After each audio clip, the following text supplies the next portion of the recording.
मैं डॉक्टर अरविंद पोसवाल और ये मेरा बनाया हुआ हेयर केयर रिजीम है जिसके बारे में पेशेंट्स ने कई बार पूछा है, तो इसके बारे में मैं आज आपको बताऊंगा। इसको माइक्रो नीडलिंग पीआरपी सेशन कहते हैं और इसमें हम ब्लड सैंपल तो लेंगे, पीआरपी भी करेंगे, लेकिन वो सारा सिरिंज के बिना होगा।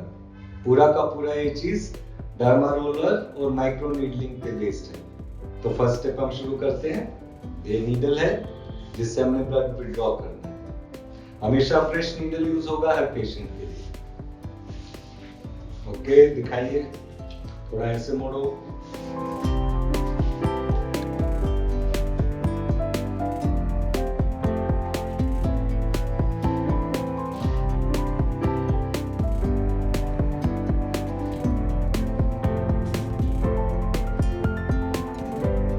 अभी हमारा ब्लड विड्रॉ हो रहा है, इसको हम सेंट्रीफ्यूज करेंगे ताकि हम पीआरपी सेपरेट करें।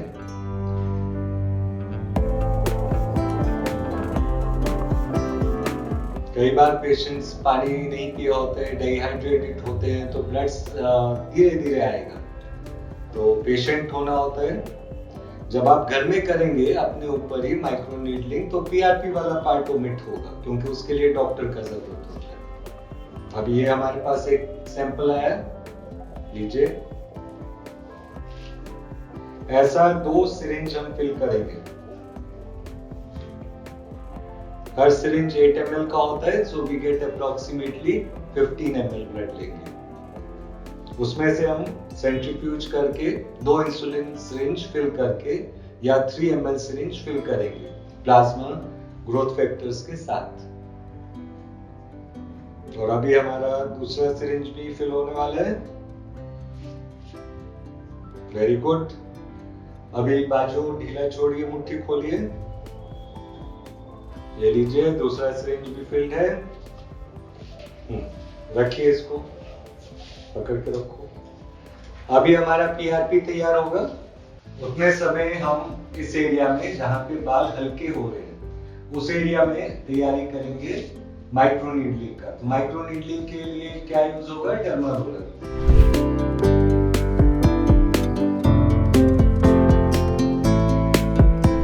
अभी मैं आपको माइक्रो नीडलिंग के बारे में बताऊंगा कि आपने घर में भी बैठ के या आपके अपने डॉक्टर से कैसे कराना है। अगर आप नहीं करवा पाओ तब आप हमारे पास हैं। तो इसके लिए हमने एक गॉज गीला किया है और इससे अच्छे बाल अच्छे तरह से जिस भी एरिया में हमें इलाज करना है उसमें गीला करेंगे। माइक्रो नीडलिंग और डर्मा रोलर का यूज के बारे में कई मिसकंसेप्शंस हैं। कई बार लोग जंगलियों की तरह आगे पीछे करने लग जाते हैं बालों को। उस तरह से नहीं करना। ये डर्मा रोलर है, ये स्टरलाइज्ड फॉर्म में है। ऐसे नहीं कि बार बार आप सेम डर्मा रोलर को यूज करें बिना स्टराइल किए, ऐसे नहीं करना। अब ये डर्मा रोलर है 1.5 मिलीमीटर। ज्यादातर जब आप घर में यूज कर रहे होंगे तो सिर्फ 0.5 मिलीमीटर का डर्मा रोलर होगा। कोशिश करना है धीरे धीरे अपनी कैपेसिटी बढ़ा के कि इतने लेवल तक पहुंचे। शुरू में ऑफ कोर्स आपने मेरे पास आके सीख भी लिया। तो जब हमने डर्मा रोलर करना है तो जो थिनिंग एरियाज हैं उसको जैसे हमने गीला किया, उसके बाद we have to part them, उसको लेयर्स में पार्ट करना है। पार्ट करो, कॉम्ब भी लाओ। इस एरिया में जैसे एरिया हमने लिया तो इसमें एक बार टच करेंगे, पेशेंट को फील होने देंगे। पेन है ज्यादा, इतना नीडल फील होगा। अभी महसूस हो रहा है नीडल? सर मत ले। इसको हमने ग्रेजुअली लेके जाना है, ज्यादा लंबा स्ट्रोक्स नहीं करना, क्योंकि जब हम लंबा स्ट्रोक्स करते हैं तो बाल इसमें फंसने लगता है। बाल अगर आपका डर्मा रोलर में या डर्मा पेन में फंसेगा तो इससे आपके बाल टूट सकते हैं। और इस तरह से डेलिबरेटली हमने चैनल्स क्रिएट करना है। थोड़ा पेनफुल होता है, थोड़ा पेन आपको बियर करना है। टॉपिकल एनेस्थीसिया क्रीम हम नहीं दे रहे क्योंकि उसमें अपने केमिकल्स, प्रिजर्वेटिव्स होते हैं जो कई बार इंटरफेयर करते हैं। मैं चाहता हूं कि चीजें जहां तक प्योर हो सके प्योर यूज किया जाए। तो जैसे हम इतना एरिया यूज कर रहे हैं एट ए टाइम 2 इंच, ज्यादा बड़ा एरिया नहीं करेंगे। इसी तरह से हम आगे जा रहे हैं।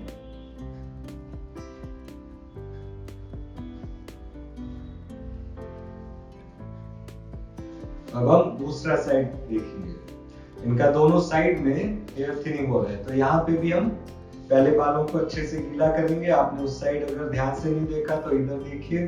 अब जैसे ये बाल गीला हो गया तो यहाँ आराम से एक रो है, हमें रो 1 एट ए टाइम यहाँ पे पीछे से आगे जा सकते हैं। इसमें बाल बीच में नहीं फंसेगा। इस चीज का आपने ध्यान रखना है कि आपने बहुत जोर से नहीं करना। जब आप माइक्रो नीडलिंग करेंगे, डर्मा रोलर यूज करेंगे, तो हो सकता है थोड़ा सा ड्रॉप ब्लड आए, उसमें चिंता नहीं करना। जो ये ड्रॉप ब्लड का आता है, इसमें एक्चुअली में ग्रोथ फैक्टर आपका अपना बॉडी का होता है और फाइब्रिन होता है जो इसको ठीक कर सकता है। लेयर थोड़ा थोड़ा ही निकालना है, आपने बहुत ज्यादा एक साथ नहीं करना कि एक साथ हमने ज्यादा किया। 1 centimetre apart is more than enough. Gradually जितना एरिया है, और कई बार पूरा हेड इफेक्टेड होता है, तो सब पे हमने इस तरह से माइक्रो चैनल्स बनाना है। जब हम ये बना रहे हैं, इस समय साथ के साथ इस पेशेंट का पीआरपी सेंट्रीफ्यूज हो रहा है, रेडी हो रहा है। तो अब अभी हम सारे चैनल्स बना रहे हैं। यही चीज जब आप घर में करेंगे तो ध्यान रखिए, माइक्रो नीडलिंग डर्मा रोलर से अकेले करने का भी फायदा है। जब हम 1 मिलीमीटर टू 1.5 मिलीमीटर डीप जाते हैं तो इन बालों के स्टेम सेल तक पहुंचते हैं। तो जब चैनल स्टेम सेल तक पहुंचेगा, उसका 2 फायदा होता है। एक तो स्टेम सेल स्टिमुलेट होता है इस कंट्रोल्ड इंजरी से मल्टीप्लाई करने के लिए, ताकि बाल मोटा हो। दूसरा, कल और परसों और आज ये 3 दिन जो भी चीज हम सर पे लगाएंगे वो अपनी टारगेट लोकेशन यानी बालों की जड़ या जहां पे उनके स्टेम सेल है वहां तक पहुंचेगी। ये मेन पर्पस है इस माइक्रो नीडलिंग का और इस डर्मा रोलर का। डर्मा रोलर बहुत सिंपली और आसानी से सब जगह मिल जाते हैं, इसलिए हम डर्मा रोलर यूज कर रहे हैं। लेकिन आप डर्मा पेन भी यूज कर सकते हैं, वो थोड़ा ज्यादा कॉस्टली होता है लेकिन इससे भी ज्यादा पेन फ्री होता है। तो अभी हम यहाँ कंटिन्यू कर रहे हैं। इसी तरह बाकी एरियाज।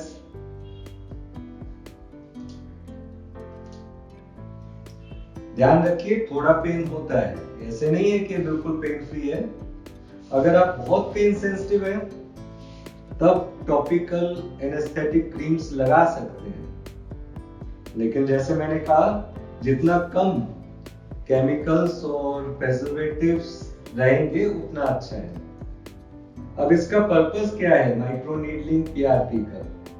इसका पर्पस है कि जो हमारे बाल एंड्रोजेनिक एलोपेशिया के थ्रू जा रहे हैं, और वो क्यों जा रहे हैं? क्योंकि हमारे जो बालों के आसपास का एनवायरनमेंट है, हमारे स्ट्रेस की वजह से, लैक ऑफ न्यूट्रिशन से या प्लेन जेनेटिक कारणों से, वो इन बालों की रूट शीट यानी जड़ के आसपास जो कवरिंग है वो वीक होने लग जाता है।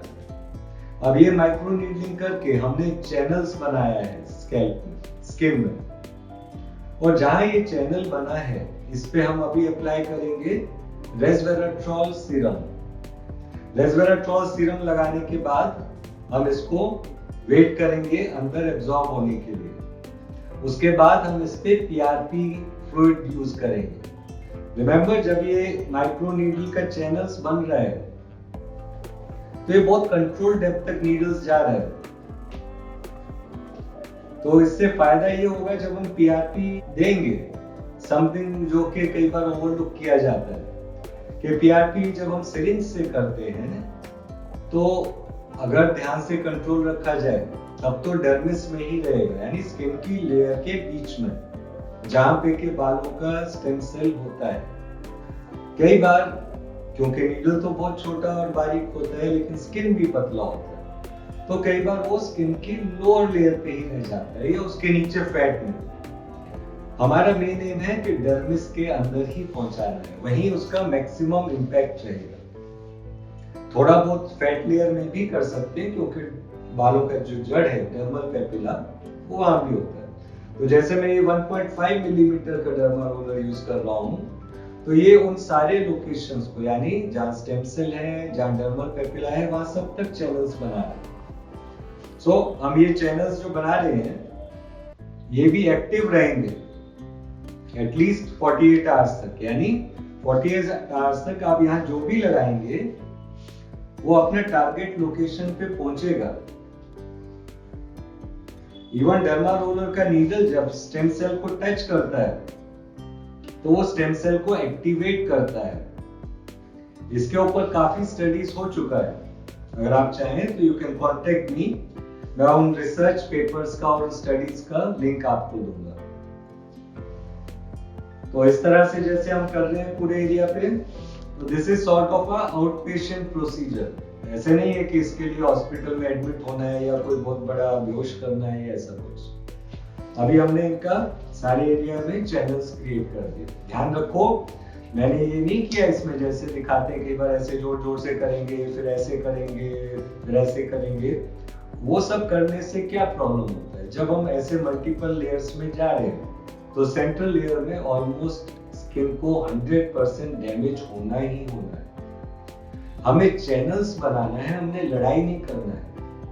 एक बार चैनल्स बन गया, ये नीडल है, ये जब स्किन में जाएगा चैनल बनेगा ही बनेगा, तो फिर उसको जबरदस्ती नहीं करना। अब जब चैनल बन गया है इनका, तो अब हम इसको थोड़ा रिलैक्स होने देंगे। उतनी देर में हम देखते हैं, अपने सॉल्यूशंस लाते हैं, तैयार करते हैं और फिर हम यहाँ पे अप्लाई करेंगे। प्रोसेस एक बार मैं बहुत सिंपल से फिर से मैं बताता हूँ। हमने सर अच्छे से साफ किया शैम्पू से, SLS फ्री शैम्पू से, उसको फिर ड्राई किया। एरियाज शुरू में देखे कहाँ पे थिनिंग हो रहा है, हेयर एंड हेयर, उन एरियाज में फिर हमने बालों को गीला किया। गीला करके कंघी किया, कोम किया और फिर उनको लेयर बाय लेयर पार्ट किया इस तरह से, और इसको मूव किया एक कंट्रोल्ड मैनर में ताकि हमारी चैनल्स स्किन में क्रिएट हो गया। ध्यान रखिए, डर्मा रोलर को रोजाना यूज नहीं करना। अगर बहुत ज्यादा स्किन को डैमेज करेंगे तो रिवर्स उल्टा ही इफेक्ट होगा। हर 2 हफ्ते में एक बार, 1 in 2 weeks। ठीक है, तो अभी हमने ये कर दिया है, तो अभी हमें नेक्स्ट स्टेप की तरफ जाना है।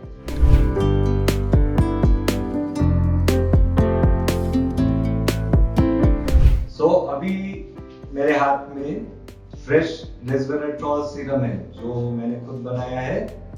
हम हमेशा यूज करेंगे व्हाइट या light yellow, preferably white trans resveratrol powder. उसको एक स्पेशल सॉल्यूशन में डिसॉल्व करेंगे क्योंकि रेस्वेराट्रॉल नॉर्मल डिसॉल्व नहीं होता, ना वाटर में ना ऑयल में। तो इसको डिसॉल्व करके एंड इसको हम जहां जहां स्किन पे हमने लगाया है उसको माइक्रो नीडलिंग किया है। यहाँ पे हम एक पेंट की तरह इसको लगा रहे हैं। पेंट तो नहीं हो रहा, जलन तो नहीं हो रहा, नहीं। So this will be very sticky, ये स्टिकी होगा थोड़ा, तो बाल के साथ स्किन पे चिपकेगा।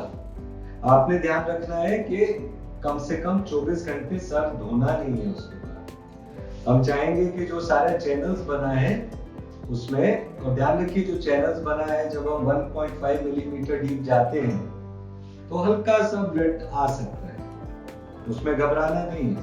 ऐसे करो। अभी स्किन भी थोड़ा रेड होगा जब इस तरह से हमने इतना नीडल किया है। 500 से ज्यादा नीडल होता है डर्मा रोलर में, और जब हम रोल करते हैं तो एट ए टाइम हजारों चैनल्स बनती है।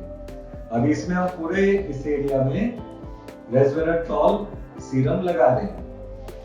इसी में अभी जैसे आगे आगे साइंस डेवलप हो रहा है, हम NMN भी लगाएंगे और कैल्शियम अल्फा कीटोग्लूट्रेट भी लगाएंगे। अब जैसे रेस्वेराट्रॉल क्या करता है, resveratrol one of the most powerful antioxidant है। हमारे बाल क्यों जाते हैं, और वो भी समय से पहले जो आजकल जाते हैं, कभी कोविड से चला जाता है, कभी मैं देखता हूँ 20-20 साल के बच्चों के बाल जा रहे हैं, तो वो मेरे पास आके बोलते हैं कि नहीं मेरे पापा के तो 35-40 में गए थे, या मेरे दादा के तो 40 में गए थे, बाल अभी गए हैं। तो क्या कारण है उसका कारण सिंपल है कि ये बाल जो हेयर लॉस हो रहा है आजकल की जनरेशन में, ये टोटली जेनेटिक नहीं है। जीन्स अगर होती सिर्फ रिस्पॉन्सिबल, तो अगर आपके फादर का हेयर लॉस 40 ईयर में स्टार्ट हुआ तो आपका भी 40 ईयर्स में होना चाहिए। जो रीजन है इस जनरेशन में जल्दी हेयर लॉस का, that is because of the extreme amount of stress. जो इतना सारा स्ट्रेस पड़ता है बालों के ऊपर, बालों की जड़ पे।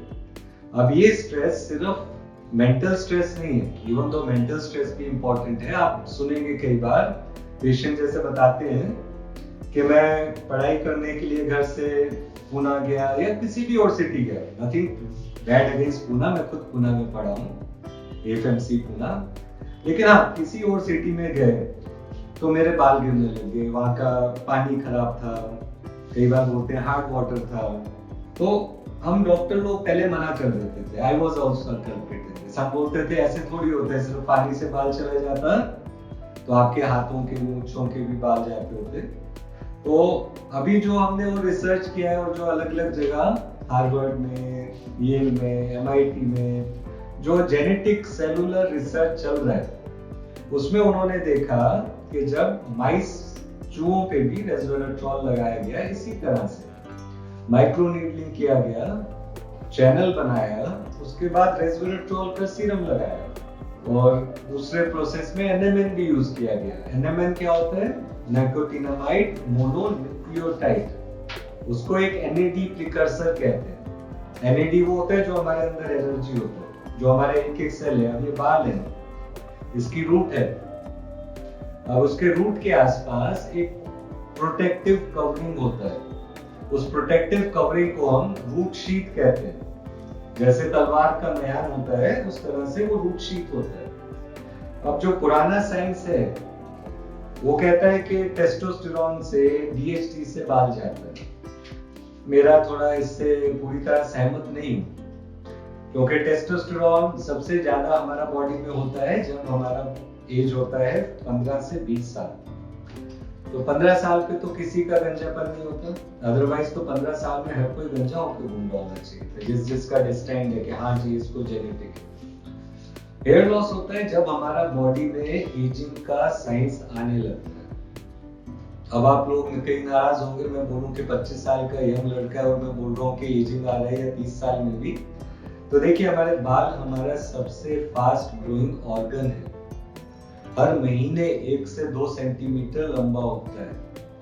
तो जब ऐसा होता है तो कोई भी हमको स्ट्रेस होगा, कोई न्यूट्रिशनल डेफिशिएंसी होगा, कोई पॉल्यूशन होगा, कुछ हार्मफुल चीज होगा। हाँ हम बर्गर ज्यादा खा रहे हैं, कोक पी रहे हैं, पहले हम घर में खाना खाते थे, रसम खाते थे, सब्जी खाते थे, अचार खाते थे, उसकी जगह अब हम हॉस्टल आ गए, अब हमने सब गलत काम करना। तो सबसे पहले इफेक्ट कहाँ पता चलेगा? सबसे पहले इफेक्ट बालों पे पता चलेगा। इसीलिए बाल या तो सफेद होने लग जाएगा या कम होने लग जाएगा, या बाल फ्रिजी हो जाएगा, ड्राई हो जाएगा। तो जब भी ऐसा कभी हो, take that as a warning sign कि हाँ मेरे बालों को ऑक्सीडेटिव स्ट्रेस या नुकसान पहुंच रहा है।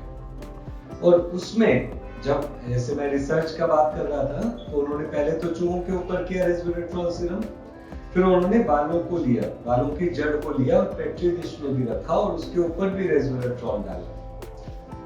तो उसमें हमेशा ये देखा गया कि जो बालों के स्टेम सेल हैं, ऑल ऑफ अ सडन वो ज्यादा हेल्दी होते हैं और अच्छे से मल्टीप्लाई करते हैं। उसकी कारण से अभी हम थोड़ा और रेस्वेराट्रॉल अच्छे से लगाएं पूरे एरिया पे। अब जैसे ये है, काफी गाढ़ा है, स्टिकी है और हमें चाहिए भी, वी डोंट वांट के पाउडर छिड़क दिया रेस्वेराट्रॉल का, वो तो अंदर जाएगा भी नहीं। तो सारे एरियाज पे हमने ये रेस्वेराट्रॉल लिटरली लगा दिया।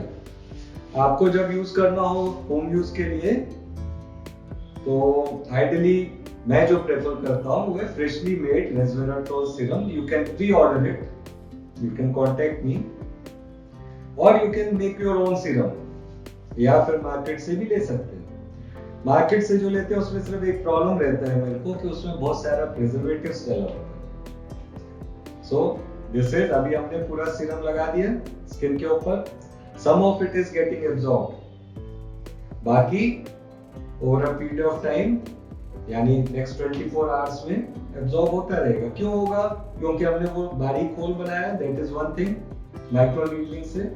सेकेंड इज, जब होल बनाया तो वो हर होल एक इंजरी है, तो वहां पे इन्फ्लेमेशन होगा, यानी ब्लड वेसल जल्दी से आएंगे, ब्लड का फ्लो इंक्रीज होगा।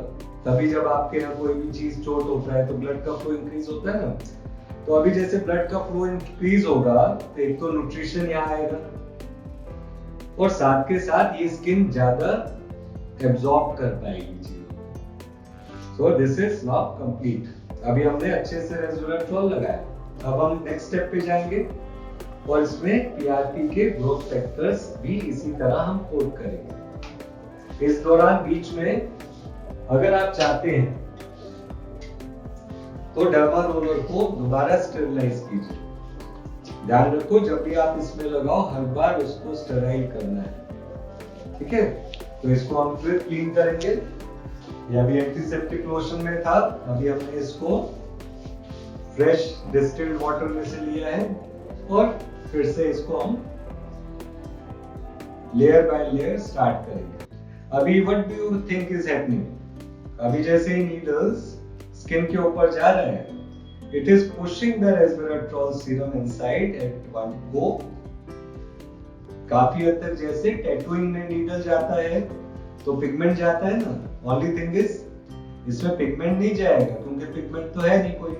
इसमें resveratrol is reaching the stem cells of the hair. इसमें रेस्वेराट्रोल बालों की जड़ की तरफ जा रहा है ताकि बालों को जो नुकसान हो रहा है हमारी गलत डाइट से, गलत सोने की हैबिट से, हमारे आसपास पॉल्यूशन से, जो हम इनएडिक्वेट खाना खा रहे हैं, विटामिन्स की कमी है, ओमेगा एसिड्स की कमी है, उन सब से, तो वो सारी चीजें को ये काउंटर करेगा। एक तरह से आपके लिए ये एक प्रोटेक्शन का रोल करेगा आपके बालों का। ऐसा नहीं होगा कि एकदम से नए बाल उग जाएंगे। हालांकि माइस में उन्होंने देखा कि नए बाल भी उगे एनएमएन के साथ, रेस्वेराट्रोल नहीं, एनएमएन के साथ। उसका बात भी मैं बाद में करूंगा। अभी तो ये देखिए जैसे मैंने रेस्वेराट्रोल किया 2 बार, एक बार पहले की लगाया डर्मा रोलर, फिर रेस्वेराट्रोल करिए। तो लोकली हमें बालों तक जो भी दवाई पहुंचाना है उसमें डर्मा रोलर और माइक्रो नीडलिंग आपके लिए बहुत कामयाब होगा। रिसेंट रिसर्च में इवन जब आप मिनॉक्सिडिल भी यूज कर रहे हैं चाहे, तो उन्होंने देखा जब डर्मा रोलर से माइक्रो नीडलिंग जब किया उसके बाद मिनॉक्सिडिल लगाया, तो जहां नॉर्मली में मिनॉक्सिडिल से सिर्फ 10 से 12% लोगों को फायदा होता था, माइक्रो नीडलिंग के बाद मिनॉक्सिडिल लगाने से ऑलमोस्ट 25% फायदा हुआ। 10% से बढ़ के 25%, काफी ज्यादा। तो इसी तरह से अभी हमने कर दिया। ये देखिए बाल थोड़े अकड़ रहे हैं क्योंकि रेस्वेराट्रोल थोड़ा ऑयली सीरम है, लेकिन ये फायदा ये है कि स्कैल्प पे अभी चिपक गया है, एक तरह से कोटिंग बना दिया। कल जरूर साफ करना है इसे ज्यादा देर नहीं रखना हमने। अब जो ये चैनल्स भी बन गए हैं, अभी चैनल एक तरह से you can think it of it as a worm hole, right? एक होल बना है जो कि इन्फ्लेम्ड भी है, ये एब्जॉर्ब करेगा चीजें, जो भी अच्छी चीज आप इसको बस ध्यान रखो वो सब चीजें अच्छी स्टेराइल होनी चाहिए। हमको इसमें कुछ अनहेल्दी चीज नहीं करना है, इसमें मिट्टी नहीं पड़ने देना अगले 2 दिन के लिए। और जहां तक हो सके स्विमिंग तो अवॉइड करेंगे। जब माइक्रो नीडलिंग किया है तो 48 आवर्स तक स्विमिंग नहीं करेंगे। अब हमने नेक्स्ट स्टेप में जाना है जिसमें हम इसी एरिया में पीआरपी के ग्रोथ फैक्टर्स मसाज इन करेंगे, ठीक है। सो अभी आप देखेंगे ये प्लाज्मा है ग्रोथ फैक्टर के साथ। नॉर्मली हम लोग इस सिरिंज से इंजेक्ट नहीं करते, जब इंजेक्ट करना होता है तो वो बहुत बारीक इंसुलिन नीडल होता है, लेकिन इस समय मैंने ये वाला सिरिंज में इसलिए लिया है क्योंकि हमको इंजेक्ट नहीं करना है, हमें ये नीडल का जरूरत नहीं है। ये बॉफी कोट है, जैसे वो उसको सेंट्रीफ्यूज किया जो ब्लड दिखाया था मैंने, और उसमें से जो नीचे वाला क्लियर पार्ट है, अब इसको जहां जहां बाल, जैसे इससे हमने शुरू किया था, तो वहां हम इसको मसाज करेंगे into the skin, into the roots of the hair. You have to go, it is a physical skill, you can say a physical way of making sure that the medicine goes to its target location. इसी तरह हमने यहाँ करना है, जिस area में हमने लगाया है उस एरिया में आप अगर आप नोटिस करेंगे बाल थिन हो रहे हैं, तो ये एक तरह से बालों को हम न्यूट्रिशन कर रहे हैं, उनका प्रोटेक्शन कर रहे हैं। अब ऐसे जब होता है तो अंदर स्टेम सेल हेल्दी होने लगते हैं। ये जो चीज मैं बता रहा हूँ इसका रिसर्च का डिस्क्रिप्शन लिंक आप मेरे से कांटेक्ट करके ले सकते हैं, specially if you are doctor and you are interested, या मैं आने वाले वीडियोस में उसका लिंक भी शेयर करूंगा और इस वाले वीडियो की डिस्क्रिप्शन में भी। सो अभी हमने टाइम लेके, बहुत जल्दी नहीं करना है इसको, अगर हमने किया है it is gradual, slow and gradual. Think of an artist, think of a chef. कोई भी चीज जब पहुंचानी है कहीं तो आराम से टाइम लेके करना है। जब आप खुद भी करोगे, if you are a medical student और अ डॉक्टर, तो ये आप खुद अपने लिए कर सकोगे, तब तो आप टीआरपी भी निकाल लोगे। और अगर आप कोई डॉक्टर हैं किसी भी जगह पे जो इस फील्ड में काम करते हैं और अपने पेशेंट्स को ऑफर करना चाहें, तो देखिए पेशेंट्स कितना डरते हैं जब टीआरपी को हम इंजेक्शन से देते हैं, क्योंकि अंदर जाते हैं, स्टिच करता है। यहाँ पे आपको प्रिंसिपल देखिए कितना क्लियर है, बजाय में इंजेक्शन 1 या 2 सेंटीमीटर दूर देने के, जिससे कि ग्रोथ फैक्टर भी किसी जगह होगा, यहाँ पे चैनल्स बिल्कुल साथ साथ बना हुआ है, हार्डली अ मिलीमीटर अपार्ट, और हम वहां पे स्प्रिंकल कर रहे हैं और मसाज कर रहे हैं, तो ये ग्रोथ फैक्टर्स भी अपनी लोकेशन में पहुंच रहे हैं। Remember all this is part of the new anti ageing medicine. कई बार एंटी एजिंग मेडिसिन में many percent people think it's only about Botox. It's not about Botox or fillers. That is not anti-aging medicine. That is cosmetic medicine. Anti-aging medicine बालों में बहुत काम आता है। क्यों? हमारे बाल ही सबसे पहले एज होते हैं, और ये रिसर्च फाइनली जीन लेवल पे हार्वर्ड यूनिवर्सिटी और बाकी इस जगह साइंटिस्ट ने, and remember all of them are Nobel prize winning scientist. ऐसे नहीं है किसी ने घर में बना के रिसर्च कर दिया, और ये हमने अच्छे से पूरा एरिया को कवर कर दिया। अब जैसे ही हो गया तो one final glow of microneedle, इसको आराम से हम रख रहे हैं। अब स्किन हल्का सा रेड भी हो रहा है, आफ्टर ऑल जब नीडल्स गया है रेडनेस आएगा। और अगर आप ध्यान से गूगल में सर्च भी करेंगे, माइक्रोनीडलिंग कई बार फेस पे भी करते हैं, और जब हम 1 मिलीमीटर टू 1.5 मिलीमीटर फेस में जाते हैं तो यहाँ ब्लड भी आता है, उसी को कई लोग वैम्पायर फेशियल भी कहते हैं। तो ये एक सिंपल नॉन सर्जिकल तरीका है कि हम बालों पे इसका फायदा उठा पाए। जब आपका स्कैल्प, ध्यान रखिए, जब हमारे बाल वीक हो रहे हैं तो साथ के साथ जो स्कैल्प का स्किन है वो भी वीक हो रहा है, तो हम जो ये सारा चीजें प्रोवाइड कर रहे हैं, ये स्किन और बाल दोनों को हेल्दी कर रहा है। इसी में आगे जाके हेलुरोनिक एसिड भी यूज होना है, कोलेजन पेप्टाइड भी, लेकिन कितना चीजें हम सर पे लगाएंगे। तो फॉर टाइम बीइंग, जैसे मैंने इस पेशेंट को बोला है कि orally hyaluronic acid collagen peptide लगाएंगे। यहाँ पे जो लगाना है अगले 2-3 दिन रेस्वेराट्रॉल सीरम हम देंगे, उसको वापस लगाएंगे। साथ ही साथ इस पे मिनॉक्सिडिल भी यूज कर सकते हैं।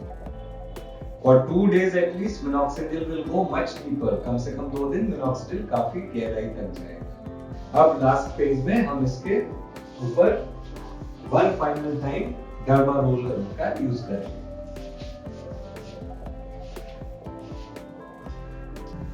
अगेन पार्टिंग, पेशेंटली पार्ट करना है, डोंट बी इन अ हरी। इस प्रोसेस में आपको आराम से आधा घंटा लगेगा। जब आप घर में भी कर रहे हैं, जस्ट डोंट बी इम्पेशेंट। ये नहीं सोचिए कि 1 मिलीमीटर से होगा तो मैं सीधा 2 मिलीमीटर कर लूं, ऐसे नहीं करना। पेशेंटली एंड कंसिस्टेंटली आपने इस चीज को यूज करना है। नॉर्मली वी एडवाइज 12 सेशन, हम नॉर्मली बोलते हैं कम से कम 12 सेशन करो। और रेगुलर पिक्चर्स लो। तो आपको कैसे पता चलेगा कि ये आपको फायदा कर रहा है? दो तरीके हैं। एक तो ऑफ कोर्स पिक्चर लेना है। जब पिक्चर ले, ध्यान रखो बिल्कुल क्लियर पिक्चर होना चाहिए, सेम एंगल पे होना चाहिए, सेम डायरेक्शन में होना चाहिए और सेम लाइट में होना चाहिए। पिक्चर्स कम से कम महीने में एक बार तो जरूर लीजिए, तभी आपको पता चलेगा मेडिसिन आपके लिए फायदा कर रहे हैं, कितना फायदा कर रहे हैं। दूसरा चीज, जैसे लेडीज में होता है, ये ट्रीटमेंट लेडीज के हेयर लॉस में बहुत फायदेमंद है, क्योंकि जब बाल पूरी तरह चला गया, अगर कुछ बचा ही नहीं, तब तो ऑफ कोर्स ये वाला मेथड नहीं कर पाएगा ना काम। This is when you catch those people early on in their hair loss process. अभी तक जो मैंने यूज किया है कंप्लीटली नेचुरल है। रेस्वेराट्रॉल भी नेचुरल है, ग्रेप से डिराइव होता है। एनएमएन भी नेचुरल है, यीस्ट से आता है। प्लाज्मा तो हमने इनका अपना ही लिया है, सिर्फ बाहर की चीज है डर्मा रोलर, इसके अलावा कुछ नहीं। तो इसका साइड इफेक्ट कुछ भी नहीं होता। ठीक है, अभी हम इसको फाइनल प्रोसेस करते हैं, last few strokes and then उसके बाद हम इनको आराम से रिलैक्स करके छोड़ेंगे। Done? Now, अब जैसे जिन लोगों का बाल है लेकिन डिफ्यूज हेयर लॉस है, तो उनको जितनी जल्दी स्टार्ट करें इस चीज पे अच्छा है। नॉर्मली क्या होता है, अगर आपका बाल जा रहा है तो आप जल्दी जल्दी हेयर ट्रांसप्लांट तो जाएंगे नहीं, और कई बार एलोपैथिक मेडिसिन से भी डर लगता है, कई साइड इफेक्ट होते हैं। फाइनास्ट्राइड खाने से कई बार सेक्सुअल साइड इफेक्ट भी होते हैं। मिनॉक्सिडिल से बाल सर के ड्राई हो जाते हैं, ड्राइनेस होता है, डर्मेटाइटिस भी हो सकता है। तो ये जो मेथड मैं आपको सिखा रहा हूँ, माइक्रो नीडलिंग पीआरपी, कन्वीनियंस के लिए मैंने इसको पोस्वाल हेयर केयर सिस्टम या पोस्वाल हेयर केयर मेथड का नाम दिया है। तो इससे हम सारे न्यूट्रिएंट्स, एंटीऑक्सीडेंट, विटामिन्स, बायोटिन ये सब पहुंचा सकते हैं बाल तक, और लोकलाइज्ड वे में पहुंचा सकते हैं। सो अभी हमने क्या किया, रेस्वेराट्रॉल और पीआरपी को यूज किया है। अब इसी चीज को हम यूज करेंगे for a period of 12 session, 12 बार, हर 2 हफ्ते बाद करेंगे। अब ये बाल हमने कोम कर दिया and the process is over. अगर आपका कोई क्वेश्चन होता है इसके बारे में तो आप वो मेरे से कांटेक्ट कर सकते हैं, मेरे फोन नंबर भी है, व्हाट्सएप कीजिए, that is the preferred way.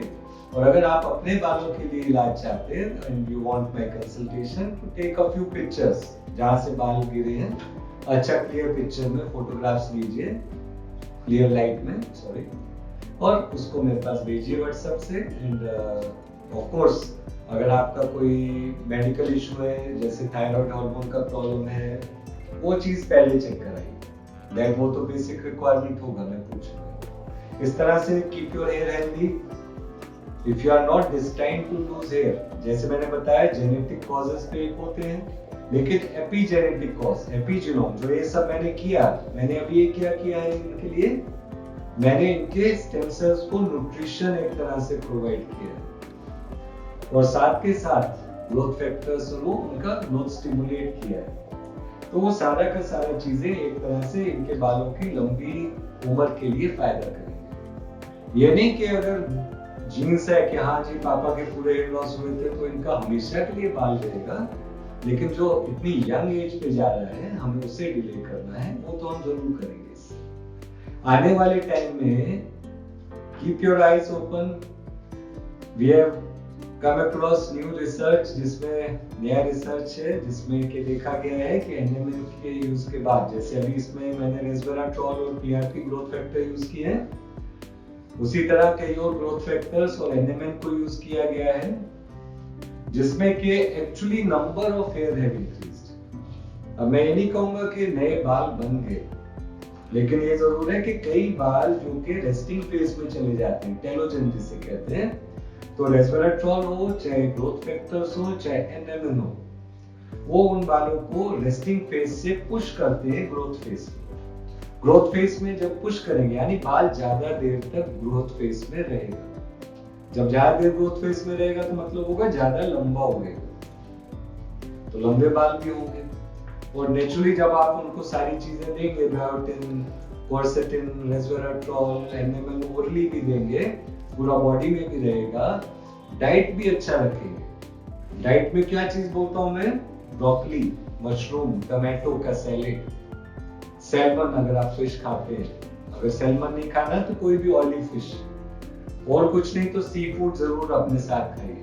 I am not a fan of mutton and lamb and chicken, उसमें इतना अच्छा चीजें नहीं रखा, हालांकि वो भी नॉन वेज है। तो उसमें सी फूड पे कंसंट्रेट कीजिए। आपने देखा होगा सी फूड खाने वालों के बाल भी अच्छे होते हैं, तो सी फूड पे कंसंट्रेट कीजिए। और ये वाला सारी चीजें, ये प्रोसेस जो मैंने बताया है, इसको लीजिए। जब आपको मॉनिटर करना होगा, एक तो आप पिक्चर्स लेंगे, दूसरा जब आप कोम करेंगे बाल हेयर ब्रश से, हेयर कोम से, तो जितने बाल टूटेंगे उनको कलेक्ट कीजिए। यू शुड नो कि ठीक है, हर रोज बाल मेरा धीरे धीरे कम गिरने लग गया। एक टाइम शायद ऐसा है जब बहुत कम गिरने लगे। That will of course be, that will show you कि हाँ किस तरह से ट्रीटमेंट काम कर रहा है। इस वाली ट्रीटमेंट में आपको ऐसा नहीं होगा कि किसी गंजे के सर पे बाल उग जाए, जो बिल्कुल खाली सर है उस पे बाल नहीं उगेगा इसमें। सो डोंट एक्सपेक्ट, ऐसी उम्मीद नहीं कीजिए कि पीआरपी ग्रोथ फैक्टर या रेस्वेराट्रोल या कुछ पूरा नया बाल उगा रहा है। लेकिन अगर आप शुरुआत की स्टेज में आ जाते हैं तो ये ट्रीटमेंट बहुत ही बढ़िया, non invasive, scientifically backed, research से बैक्ड है। इसको यूज कीजिए और कोई क्वेश्चन हो मेरे से पूछिए। Thank you.